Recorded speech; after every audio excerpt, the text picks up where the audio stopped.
Nós vamos conversar agora com um advogado a respeito de um assunto que talvez, do ponto de vista do cotidiano das pessoas, não se deem conta da importância da taxa de natalidade de um país. Por mais rico que seja um país, a riqueza maior está no seu povo, consciente ou não, o povo é muito importante. E a baixa natalidade é também um problema previdenciário. Vejam só, o Brasil registrou uma queda de 13% no índice de filhos por mulher nos últimos 5 anos.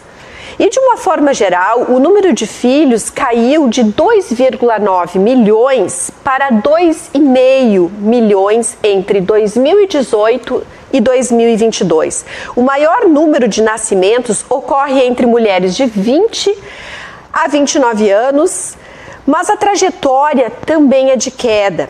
Em 2018 foram 1,4 milhão de bebês contra 1,2 milhão em 2022, uma redução de mais de 11%. Para tratar desse assunto, vamos conversar com o advogado de direito previdenciário, Dr. Fernando Zaccaro.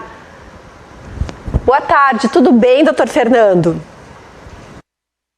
Boa tarde, Roberta. Agradeço mais uma vez o convite e me coloco aqui à disposição.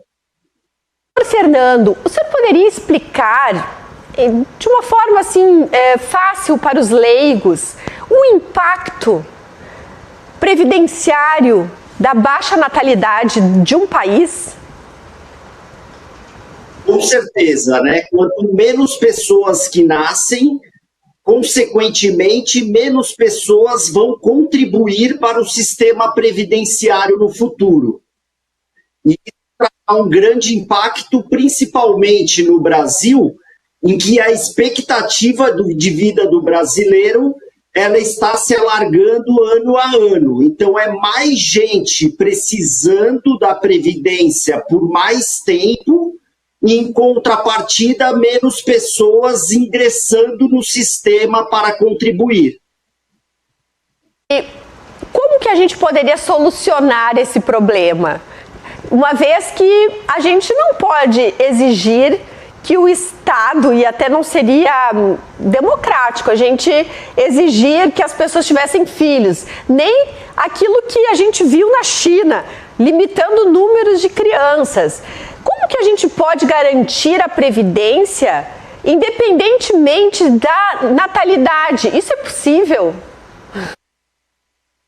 É possível, demandaria de muitos ajustes, um grande planejamento, né? Isso a começar por uma política de educação previdenciária nas escolas, né, para mostrar o porquê da importância das pessoas contribuírem para a previdência social, não só sobre o viés da aposentadoria, mas também, principalmente, do viés da proteção social, e isso aliado a uma política de investimentos em empregos formais, investimentos também junto aos informais.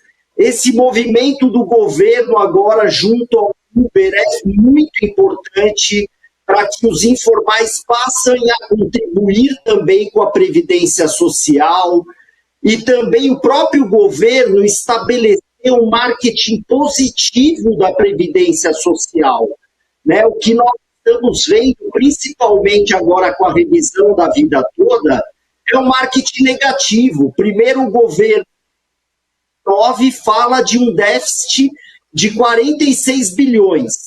Em 2022, esse déficit ele já projeta para 360 milhões. E hoje essa projeção já é de 480 bilhões, ou seja, é um número completamente absurdo que acaba afastando as pessoas de contribuírem. E fora isso, diversificar as fontes de financiamento, combater a sonegação fiscal, as fraudes, enfim, é um conjunto de coisas que tem que ser feitas em prol da contribuição.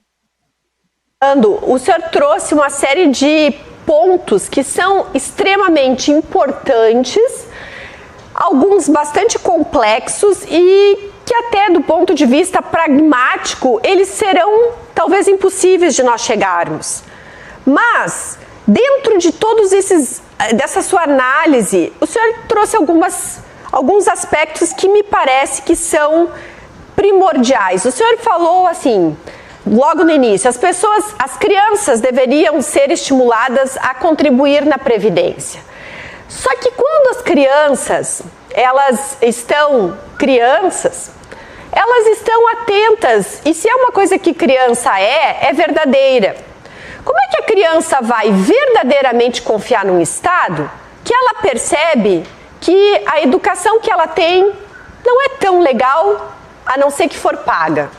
Que o pai e a mãe, se ficam doentes, ou se ela fica doente, ela fica numa fila, numa espera, porque não tem uma saúde adequada.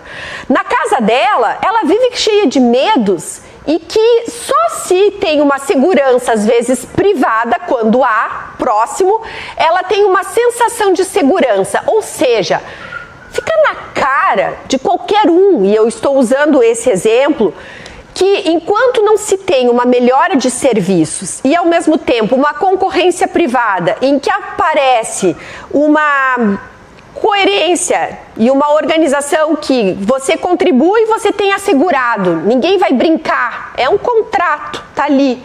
Pode acontecer da empresa falir? Pode, essas seguradoras, mas em tese as grandes seguradoras no mundo inteiro trabalham com isso. Como é que os países eles têm se resolvido? Porque tentar contribuir, aumentar a contribuição sem primeiro dar a sua contraprestação do Estado é colocar o nariz de palhaço na gente.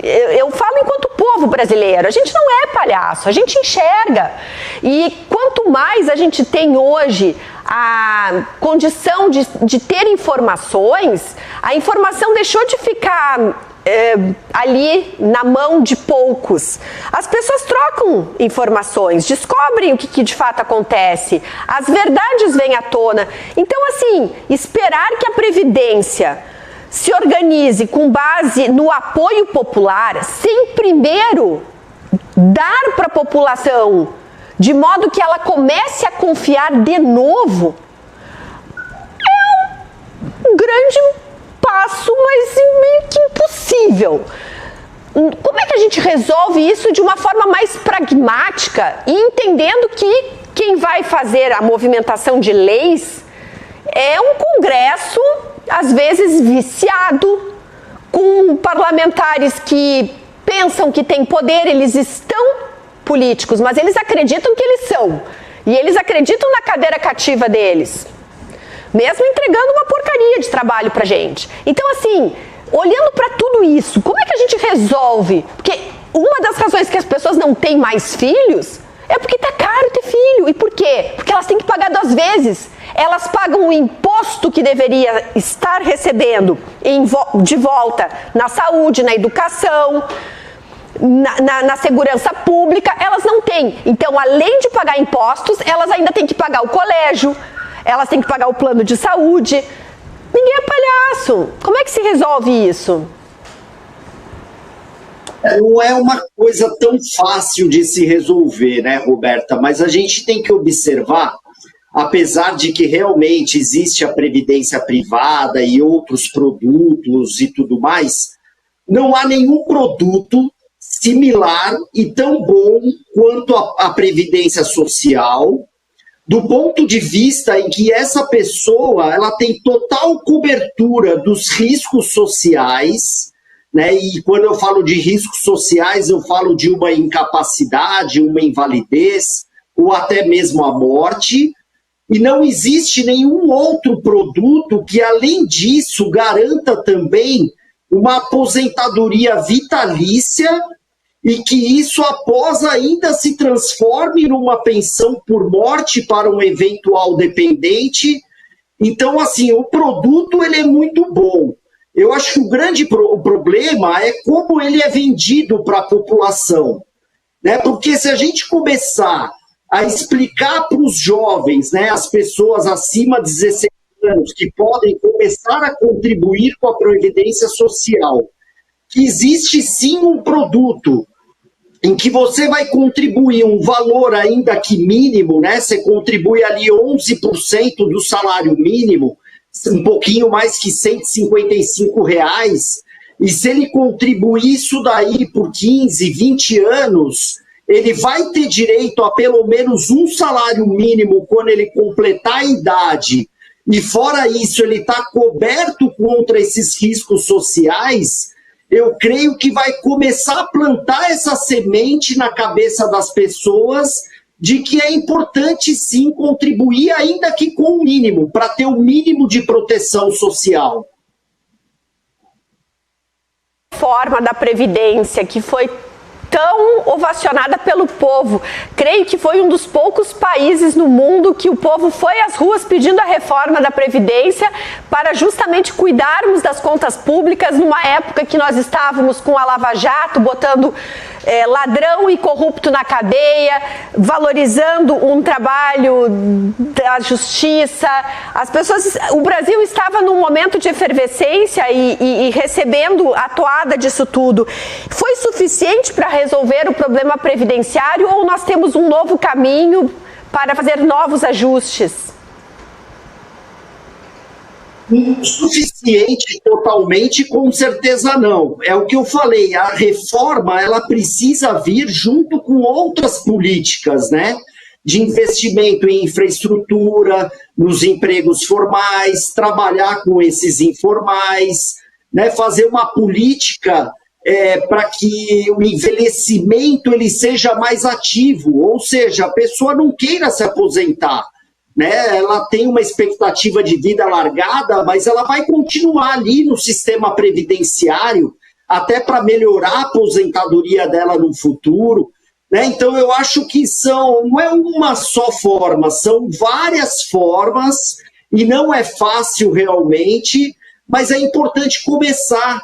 É importante pelo menos as crianças terem essa educação, né, terem a informação. Hoje a informação tão acessível, né, e isso não vem tão à tona, e o governo faz justamente o oposto. Ele quer mostrar que o déficit está cada vez maior e que está perto de uma ruptura do sistema.